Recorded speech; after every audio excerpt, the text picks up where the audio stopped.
Bomb Libya and take its oil. Biden budget chief pick and Neera Tanden agreed with Trump. This is a Ben Norton article. Donald Trump and Center for American Progress President Neera Tanden proposed the same Libya war policy, oil for bombs. Unless we take the oil from Libya, I have no interest in Libya, Donald Trump declared in an April 2011 interview on CNN's Newsroom.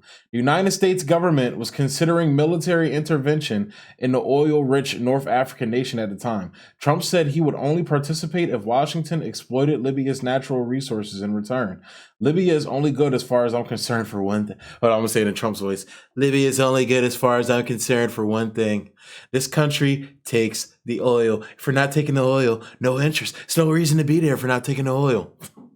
NATO claimed its U.S.-backed bombing campaign was meant to protect Libyans who were protesting the regime of longtime dictator Muammar Gaddafi. Micah Zinko, a senior fellow at the Council on Foreign Relations, used NATO's own materials to show that this was false. In truth, the Libyan intervention was about regime change from the very start, Zinko wrote in an expose in Foreign Policy in March. Trump was not the only figure to propose taking Libya's oil in return for bombing it. However, Neera Tanden, the president of the pro-Clinton think tank, the Center for American Progress, proposed the same policy a few months after Trump. We have a giant deficit. They have a lot of oil, Tanden wrote in an October 2011 email titled, "Should Libya pay us back?" Most Americans would choose not to engage in the world because of that deficit. If we want to continue to engage in the world, and again, you guys already know this, what that means is if we want to continue bombing the fuck out of countries and usurping them of their natural resources, that's what she means by if we want to continue to engage in the world. Gestures like having oil-rich countries partially pay us back doesn't seem crazy to me, she added in a message, which was obtained and first published by The Intercept. This was leaked by WikiLeaks, by the way. I don't think, and Faz Shakur responded, I don't think it's fair that we create our own domestic problems and then ask other nations to pay for it. You see the adverse incentive problem here, right? If we think we can make money off of an incursion, we'll do it. That's a serious policy, messaging, moral problem for our foreign policy, I think. Faz Shakur, this has been the policy of the United States since as long as I've been born, and I'm pretty sure as long as the United States has been around, or at best post-World War II. So that's bullshit. And I even find it crazy. She said, so after that engage in the world part, she says, do we prefer cuts to Head Start? This is what I'm reading right here. I can't highlight it, but do we prefer cuts to Head Start or WIC or Medicaid? Because we live in deficit policies, and that's what is happening, and will be happening even more. So basically, she's proposing a choice of either we bomb these countries, bomb these Muslim people and take their fucking oil, or we got to cut people's Medicare and health insurance, their WIC, all of that shit. It's got to go. I'm sorry. So it's like she's basically saying either we bomb these people or we rob the people in our own country blind. Those are the only two choices we have. And it's like, that's complete bullshit. But of course, this is the type of people that Biden is employing in his fucking cabinet. What else? Well, this is Neera Tanden advocating for getting rid of entitlements. So I think the challenge. Sorry, I didn't have my headphones in. Let me go. I don't know why that laugh was so ugly, but here we go. So I think the challenge is that we should have entitlements on the savings, on the entitlements, and the Center for American Progress has put forward ideas and proposals to reform the beneficiary structure of Social Security. Some of our progressive allies aren't as excited about that as we are, but we've put those ideas on the table. But that's her basically saying we're going to put Medicare on the table. We're going to put Medicaid on the table. But Joe Biden has been talking about this his whole fucking career. Hang on. So it's only right that he picks her. Actually, I'm about to look this up right now for Biden. Well, here he is back in the 90s. He said it recently, too. This year in committee, a number of amendments were offered to fix what I perceive to be at least problems in this resolution, this constitutional amendment. We tried to keep the Social Security Trust Fund off budget. We'll hear a good deal of hyperbole on this amendment, promises by those that it's going to cure all and promises by those, if it passes, that we're going to go to hell in a handbasket and rapidly, and all our liberties will be taken from us. I hope we kind of keep our eye on the ball here and at least have an open mind to the prospect that we can make this amendment better and still have an amendment. I'm sure someone has looked out over the next 15 years and concluded if we stay on the track, even the one predicted by the President of the United States, that we will be providing for an increasingly larger share of every tax dollar just to go to reduce interest on the debt. And to me, that's the driving force behind this amendment. When I introduced the budget freeze years ago, the liberals in my party said, it's an awful thing you're doing, Joe. You are all the programs we care about. You're freezing them. Money for the blind, the disabled, education, and so on. And my argument then is the one I make now, which is the strongest, most compelling reason to be for this amendment or an amendment. And that is that if we don't do that, all the things I care most about are going to be gone. Like war. I mean, whatever happened to the whole conservative discipline about paying for what you spend? I'm up for re-election this year, and I'm going to remind everybody what I did at home, which is going to cost me politically. When I argued that we should freeze federal spending, I meant Social Security as well. All of it. I meant Medicare and Medicaid. I meant veterans benefits. I meant every single solitary thing. So now you know why Neera Tanden and Joe Biden are two of the apples of the same tree. What else do we have? Oh, why else is this horrible? Well, Neera Tanden literally has anger management issues. Neera Tanden, literally the queen of punching down. Imagine this. And this is from The Guardian. Imagine this. A high-powered white man pushes a female journalist after she asks a question he doesn't like. Unambiguously unacceptable behavior, right? Liberals will be outraged, right? So why isn't there more outrage about the fact Neera Tanden, Joe Biden's nominee to lead the Federal Office of Management and Budget, once assaulted a journalist? In 2008, Neera Tanden was a senior aide on Hillary Clinton's first presidential campaign and accompanied Clinton to what she thought would be a softball interview. Shakir, I think it's pronounced Shakur though. Faz Shakur, then the chief editor of Think Progress, asked Clinton about her support for the Iraq war, as you should as a journalist. If you're running for president, they're going to ask you this. In my opinion, if you voted for the Iraq war, you should automatically be disqualified. But I guess in the neoliberals' bong water mind, voting for the Iraq war means you should be president, which is why we have fucking Joe Biden as president now. But I digress.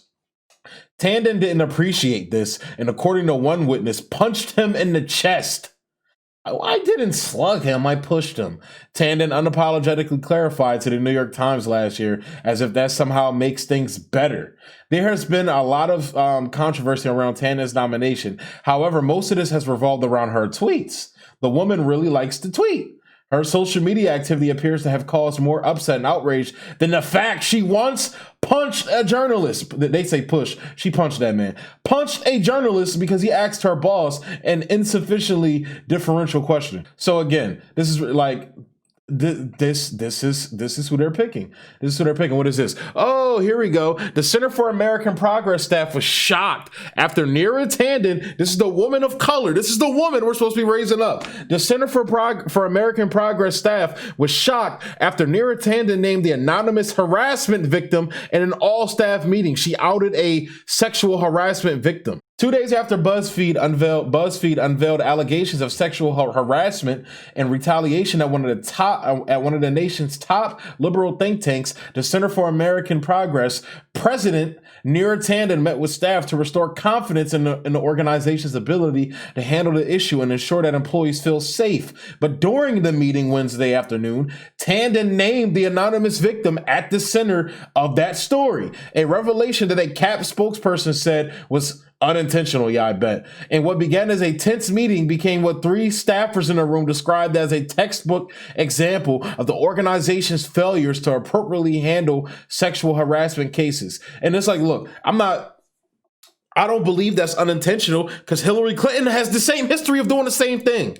When Trump brought those sexual assault victims on to the debate, those were people that Hillary Clinton disenfranchised to protect her fucking husband, her fucking piece of shit rapist husband. That's who Neera Tanden is. She's Hillary Clinton with color. Hillary Clinton didn't live in color. That's what Neera Tanden is. Why Neera Tanden, Biden's a new pick for a top economic role, has been called a terrible leader and impossible to trust by some of her former colleagues. President-elect Joe Biden has nominated Neera Tanden to head the Office of Management and Budget. Tanden, the chief executive of the Center for American Progress, has been criticized for her leadership style. A former colleague who worked for Tanden said on Twitter, did you get a drink of water? Said on Twitter, when I'm flaming the shit out of these people, we gotta take a drink. Tanden said on Twitter Monday that she was a former colleague who worked for Tanden said on Twitter on Monday that she was a very bad organizational leader. He accused her of lacking leadership and moral courage.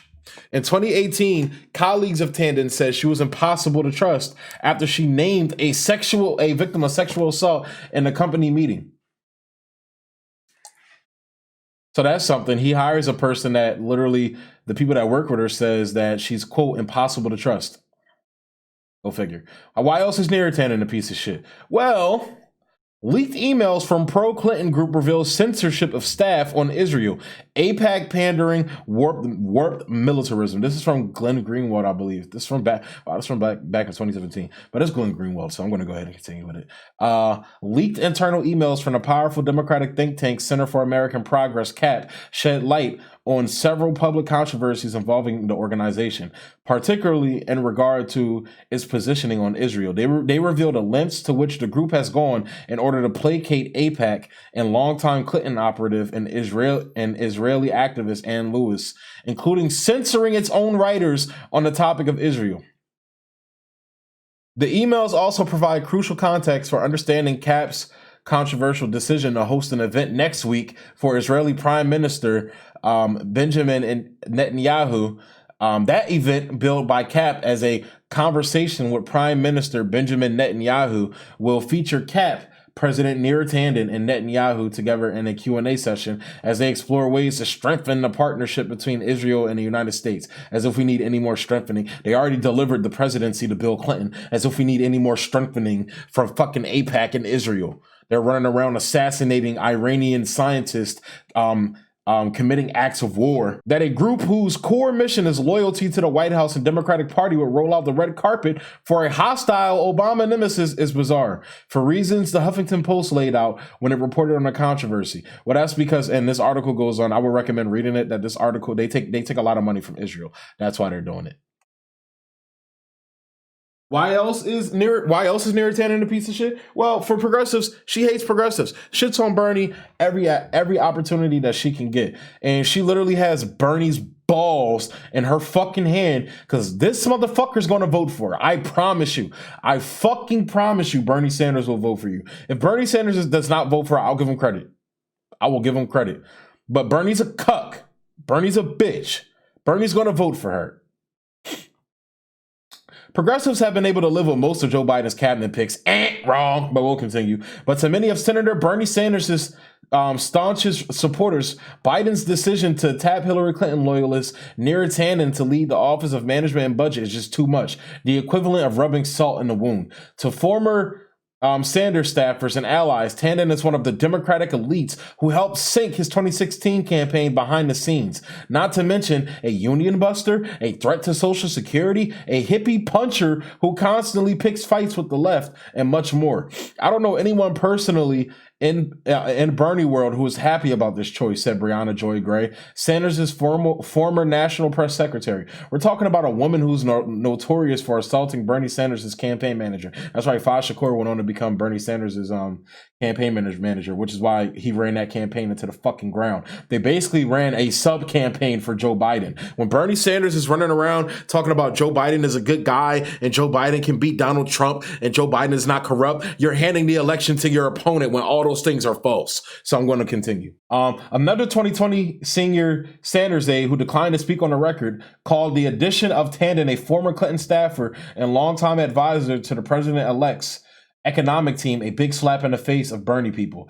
There is a long backstory to the bitterness between Sanders' orbit and Tanden. During the presidential primary campaign in 2019, Sanders penned a fiery letter to the liberal think tank Center for American Progress, which Tanden leads, accusing her of maligning my staff and supporters and belittling progressive ideas, which she was fucking doing. Sanders also ripped into a video by Think Progress, a project of the Center for American Progress Action Fund, which charged him with changing his rhetoric about millionaires after reaping royalties from a best-selling book. Tanden said then that Think Progress was editorially independent from both CAP and the Action Fund, an explanation that progressives saw as unpersuasive, which is complete bullshit. Around the same time, the New York Times reported that Tanden had years earlier punched Faz Shakur, Sanders' 2020 campaign manager, in the chest when he worked as Think Progress editor. Think Progress's editor. Citing an anonymous source, she disputed that characterizations. So we know that. Before then, WikiLeaks emails revealed her calling Think Progress staffers crazy leftists and advising against supporting a $15 minimum wage, one of Sanders' top policies. It's like putting Chelsea Clinton in the office, said Kurt Ironberg, I think that's how you say it, Sanders' former longtime political strategist in New Hampshire. She's clearly not a friend of the Sanders wing of the Democratic Party. Sanders supporters also knocked her past proposal to reform the beneficiary structure of Social Security and the fact that Think Progress's unionized newsroom was laid off during her tenure. A person close to Tanden said that she made those remarks about Social Security when Obama was doing much in the same and is now in close alignment with Biden, which is why he's fucked Barack Obama too, who has advocated for expanding the program. So this is just all why Neera Tanden is just a complete piece of shit. She shits on progressives. And as you can see, Neera Tanden, being a woman of color who offers no substance or solutions for the problems that America is facing, is guaranteeing a bigger fucking problem and a worse Donald Trump in the next 4 years. And that is the whole thing. They want to sell you this identity politics bullshit because they have no policies that is actually going to help you. Neera Tanden is not going to fucking help you. I promise you that. Oh, also, here's Neera Tanden. Like, she's getting pressured by Chris Cuomo. Chris Cuomo. Trump said the same. So you'll notice a pattern of how liberals fold when they're getting pressed by CNN journalists who are there to give them softball questions. Watch. Same thing about you last night. He just got your name wrong. He called you John Podesta. He was referring to one of the emails that came out in the WikiLeaks. Cuomo. Now, when Secretary Clinton was asked about this, she went to the point that the campaign prefers, which is WikiLeaks is Russia infiltrating the election. True. Perhaps, according to the intel agencies of the U.S. government, 17 of them. Yes, if they're stolen emails, which they are, that's a problem. But let's deal with the substance of them. Specifically, one of the ones that you wrote. Put up the email. Her inability to just do a national interview and communicate genuine feelings of remorse and regret is now, I fear. So this is her criticizing Hillary Clinton for the 2016 campaign, the 2015-2016 campaign. This is her criticizing Hillary Clinton. So this is what everybody was saying internally, and I think Chris Cuomo's going to bring this up. But everybody's criticizing Clinton internally, but you're running around punching journalists who do it in the public, who do it in front of the people where you're supposed to do it. This is why Neera Tanden is a piece of shit imperialist propagandist. Fuck her. Let's becoming finish. A character problem. Now, this is interesting to hear that inside you guys were having the same discussion that people were having outside. So exactly, what happened when you said these things? And I would ask Cuomo, Chris Cuomo, what happened to the news media bringing this up when it was important? Podesta and others. Where did you guys come to a conclusion about why Clinton had such a hard time just owning that she did something wrong with the email server? You know, I know that Russia and other forces would love us to have a debate. This is exactly what they want. They want us to have a debate about the internal structure of Hillary's campaign, what's true, what's not true. So this is her Russiagating. This is her red baiting. This is her covering up her fuckery with Russiagate. And this is why I keep telling you fuckheads who still push this shit, stop it, because this is what they use it for. They use it to attack the left. They use it to cover up their bullshit war crimes. They use it to smear people. Stop it. They did, like, Hillary Clinton called, that's when it got ridiculous, when Hillary called Tulsi a fucking puppet of Putin, a willing idiot, or whatever she called her. True. Let's hear her. And I'm just not going to the rest of her bullshit answer. Say that. I'm sorry. The reality here is that, as Marco Rubio said, we have a Russian government, a foreign government, trying to... The reality of the situation is that you're a fucking liar, and you just got caught fucking lying, and you're Russiagating, which is the equivalent of bullshitting your way out of being honest now. Essentially impacts this election. But Neera... And I'm sorry, Chris, I'm sorry, Chris, I can't tell you the fucking truth. I have to protect my career. I can't tell you the fucking truth. American media to people like this fail upwards. They fail upwards. Do that. And Neera, so any email I sent was personal, from my personal account to someone else's. That's not the matter of the situation. They're out there now. These are your words. Are you disputing that these are your words? If not, why did you say them? We understand whatever. We're not going to go into the weeds of what, WikiLeaks and Assange. We're not going into that. We're talking about the substance of these. Are they your words? You're saying yes. Why did you say these words? Oh, Russia, this. No. Personal account. I am not on the campaign. I was an informal outside advisor with my own thoughts. And so, honestly, I'm just telling you right now, Chris, that the reality of this is that I think Marco Rubio is right about this, that people should not be using this as weaponizing the emails. We're not going to weaponize the truth because you want to fucking lie. The push propaganda is bullshit. That is who Neera Tanden is. That is who Joe Biden is. These people show you who they are, but people continue to vote for them. Democrats, liberals continue to tell you to vote for these fucking people. Well, I tell you to go fuck yourself, and Malcolm X will tell you this. They've been down there 4 years. And all other legislation they wanted to bring up, they brought it up and gotten it out of the way, and now they bring up you. And now they bring up you. You put them first, and they put you last. Because you're a chump. The party that you bash controls 2/3 of the House of Representatives and the Senate, and still they can't keep their promise to you. Because you're a chump. Anytime you throw your weight behind a political party that controls 2/3 of the government, and that party can't keep the promise that it made to you during election time, and you're dumb enough to walk around continuing to identify yourself with that party, you're not only a chump, but you're a traitor to your race. And I want to go ahead and end that segment there because it's raising my blood pressure. But Brother Malcolm said it best, talking about, people doing something for you. The next segment is about what Joe Biden can specifically do to help the people via executive order, which he just said in his Black Caucus meeting that he's not going to do. So stay tuned.